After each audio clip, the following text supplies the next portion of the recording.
So we shall continue with the contribution of immigrants or the people of colonies, former British colonies to British society or to the defense of the country. In part one and part two, we talked about their military contribution, especially the Indians who fought in the large number for the protection of the country. Many critics say that when the ideological godfathers of people like Tommy Robinson, Nigel Farage were in a way demonstrating sympathy towards fascist ideas. It was the people of this country and of course the people of colonies who were defending the UK and its borders and of course its interest because the people of colonies fought in several parts of the world for the sake of this country. In the same way, they also contributed towards reconstruction of the country in the aftermath of especially Second World War. That's what we talked about in part two, and now this is part three.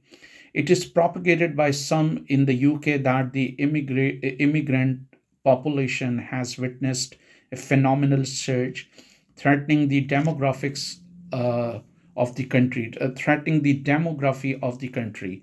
In reality, though, at the time of the 2001 and 2021 2022 census, 16% of people in the UK had been born abroad. A total of around 10.7 million migrants out of the total population of 66.96 million are immigrants in a way. Despite all claims of the far right that Muslims are dominating the country, only a tiny fraction is coming from uh, Muslim countries.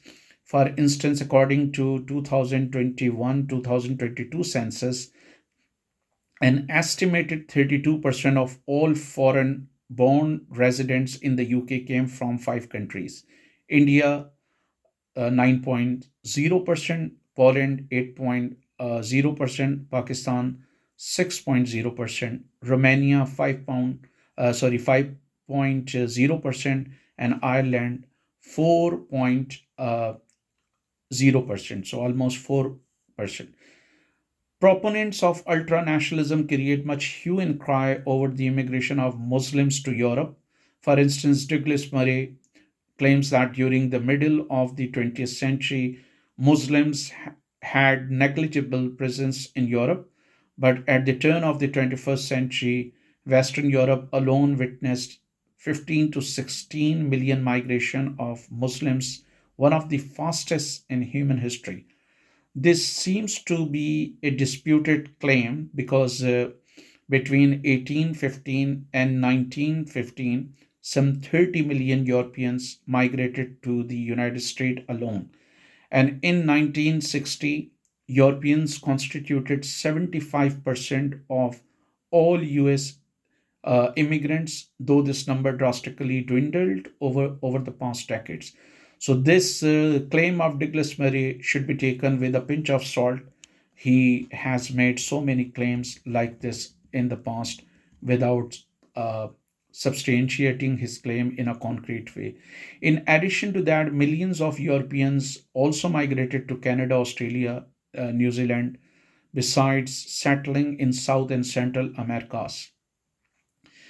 Given the fact that Brazil speaks Portuguese and entire Latin America has adopted the Spanish language, this migration may have been the fastest in uh, in the history of modern world, perhaps with great demographic impacts as well. Numerically, Muslims are not in a position to change or transform European culture in any significant way. They are not financially very strong, nor have they excelled in education. As of mid 2016, the estimated Muslim population in Europe was 25.8 million. 25.8 million, which is just 4.9% of overall Europe's population, up from 19.5 million. 3.8% in 2010. So in 2010, the population of Muslim in Europe was 19.5 million, which was a tiny portion of the population, like 3.8% of the overall European population. And it grew to 25.8 million, which is 4.9 million. So that was the case in 2016. So it means that uh, it's still less than 5%. Europe's current population is it's more than 70 million, or 700 million, sorry, more than 700 million. Let me calculate.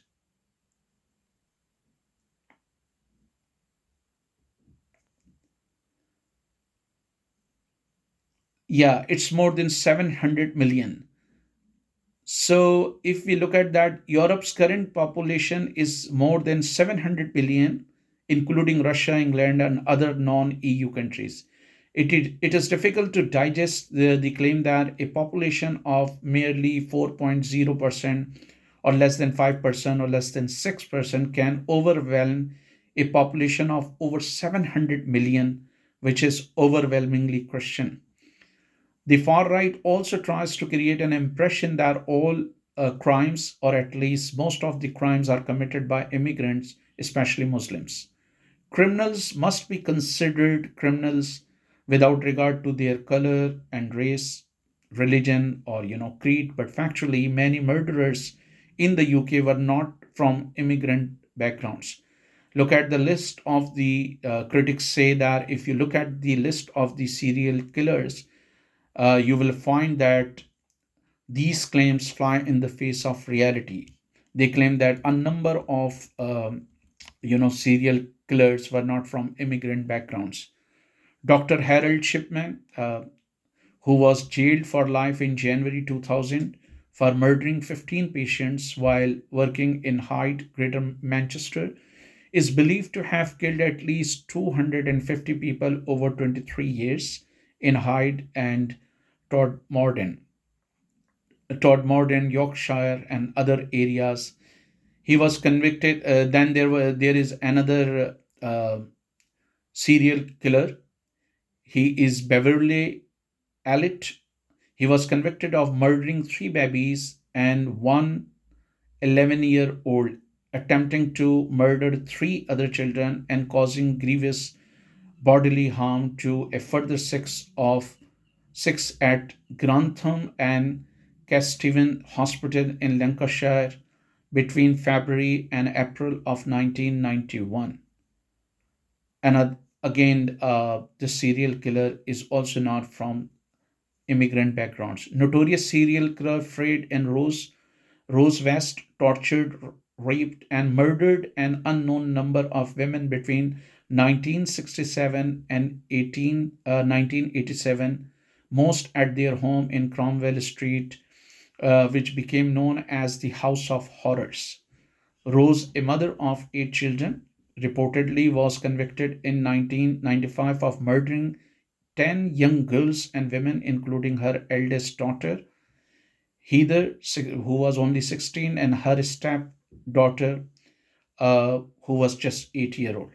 Her husband, uh, a builder, killed himself in prison while awaiting trial on 12 murder charges. Then there was another serial killer, Peter. He was accused of murdering 13 women across Yorkshire and northwest England between 1975 and 1980. He brutally attacked at least seven more who survived. Ian Brady and his partner lured children and teenagers to their deaths, torturing and sexually assaulting them before burying their bodies uh, in the 1960s. Then there is another serial killer, Mary. She's also known as Mary Ann Cotton, frequently called Britain's first serial killer. She was found guilty in the late 19th century of the murder of her stepson, Charles, and responsible for the deaths by poisoning of 11 of her children, three husbands, one lover, and one mother. None of these killers, it may be argued, and this is what critics point out, they believe that criminals are criminals and they could be from any community. None of these killers who committed appalling crimes came from an immigrant background. They committed heinous crimes, and society declared them nothing but criminals, handing down exemplary punishments to them. In the same way, criminals, whether they are Muslims, black, white, or of any racial orientation, must be brought to justice. If a criminal kills a child or sexually assaulted a woman or tortures his or her victim, the entire community cannot be held responsible for his or her crimes. One might argue that this is the story of the past, and every second day, far right activists upload photos of Muslim, Asians, and immigrants claiming they have killed some women or sexually assaulted some vulnerable girl. This is done without substantiating their claims with concrete evidence. But this year, 50 women have been killed reportedly so far, and over 40 killers don't seem to have an immigrant background. Most of the victims were killed by their partners or someone close to them. So even now, there are criminals who are from different racial backgrounds, and no racial orientation is immune to this. So criminals should be considered criminal without regard to their nation or race or religion and creed. Many on the left in the UK believe that the far right represents the elite class of the British society, or at least their interest that wants to drive a wedge between working classes of various racial and religious backgrounds. For instance, they claimed millions of working people worked for 12 and 14 hours, including young children and even pregnant women during the Industrial Revolution and afterwards. Tens of thousands might have died while working in mines and industries during the Industrial Revolution.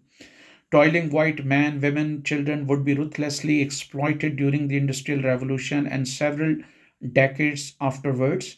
And those who were squeezing life out of their bodies by making them work like machines were no strangers to them.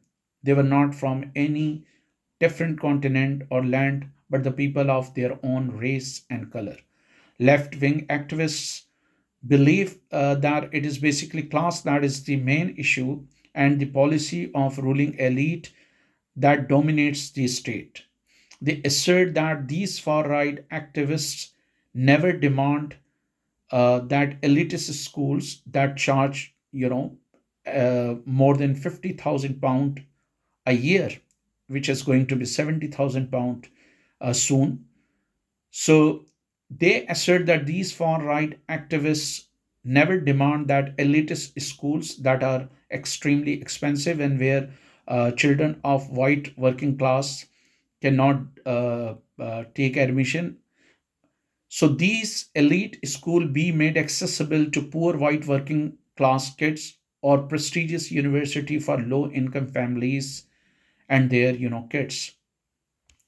Ultranationalists are also reminded that they ignore the fact that from a brown Rishi Sunak to a white David Cameron and Muslim Sir Anwar Pervez to a Jewish uh, capitalists, all members of the elite can send their kids to prestigious schools and universities, while the kids of brown, black, white working classes are bound to be admitted in government schools that lack staff, funding, and adequate facilities.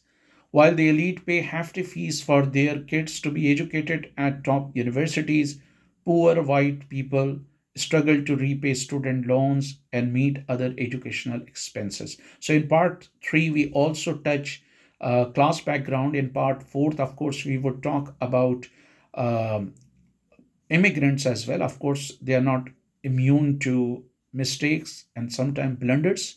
So we will also talk about that.